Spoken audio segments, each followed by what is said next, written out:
So you go to a court of law or a court of competent jurisdiction, and you hold the Bible or the Holy Quran and say, I swear by the Holy Quran or the Holy Bible to tell the truth, and you lie. But if you look at this picture of the judgment chamber in ancient Egypt, the deities are in command. So how can you go and lie? You can't lie. The justices are sitting out there, 12 of them. They are on top. And your heart is put in a scale and weighed against the feather. But if we will do the same thing today here, we will just have to make what you call it a machine from a priest or something. Swear by it.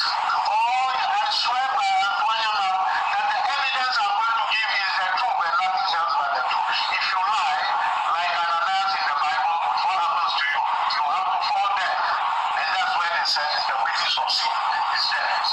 Lying is a sin, so you don't lie. But today we go to our courts, and when you want to talk about this, they say, no.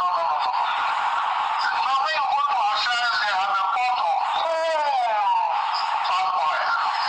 If the day is missing, some group of people are rounded up. Then you just put your hand into the old pot or container of palm oil. If you are not the one who sold the thing, you put it in as ice water. But if you are the one who did the stealing, immediately your finger touches it, you have to throw yourself away. Because it will be too hot for you. If we go back to our roots and we re-establish that, we will not have most of the problems here. Line over there, and let us go and swear on that shrine and see whether I am innocent or he is the culprit. Whether I'm the murderer or he is the culprit. That's all the question I asked these Catholic priests. They could not answer me. Because they know you're not going to swallow any poison, but they know that we don't fear that Bible, we don't fear that Quran, but when it comes to our shrine, that one we dare not joke with it, we'll go and tell them. The white man who brought the Bible into my country, your continent, the Muslim who brought whatever it is, he is the same person who has gone and invented the lie detector test, the chemical interrogation test. Ghana and Africa are bleeding uncontrollably. How is our beloved country and continent bleeding? What is wrong for which our country is bleeding? On my last visit to Ghana, I noticed a few good changes, but the bleeding side was far more than one could imagine. Presenting Ghana before the world yet citizens are suffering isn't good at all. Political propaganda is making the country bleed, and the next partner in crime is the religious bodies. Major parties like NDC and NPP should listen carefully to the Kelvin's exposure. Bishops are doing well, but ask them how many times have they thought of cleaning the fraudulent Christendom. No one cares because they keep getting the tithes and offerings every Sunday, just like what King Leopold II taught them. While Avraham ben Moshe, Evangelist Adi, and Black Rasta are cleaning the mess, some citizens are busily opening new churches. Ghana is bleeding because of mental slavery. Fear of hell and love of money has taken over most black men.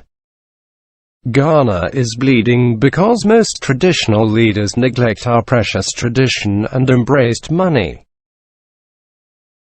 We the young ones are calling for immediate restoration of the truth and not the book twisted by our slave masters.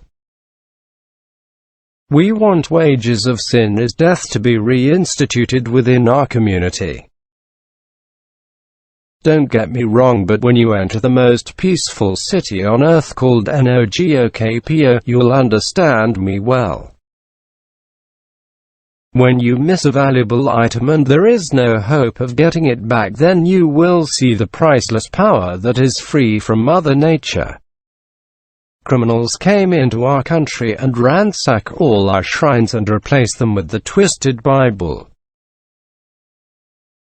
Ghana and Africa are bleeding because most Ghanaians want to go and walk on gold after death. They prefer to pay tithes than to pay taxes to the government for development. Enter into the international museums and you'll be shocked at wealth and artifacts belonging to the blacks. Arabs have started taking theirs back, yet our leaders are busily celebrating the return of slaves from the diaspora. Black man, learn about the bad effects of slavery and colonialism, because that won't be taught in schools. Our country is bleeding because we are poor mentally, physically, but weak spiritually.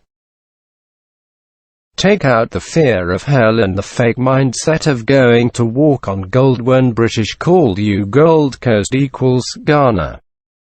Share with friends and loved ones. Abroad was and is being built with a black man's wealth. Our country is really bleeding and we need change now. Fight back.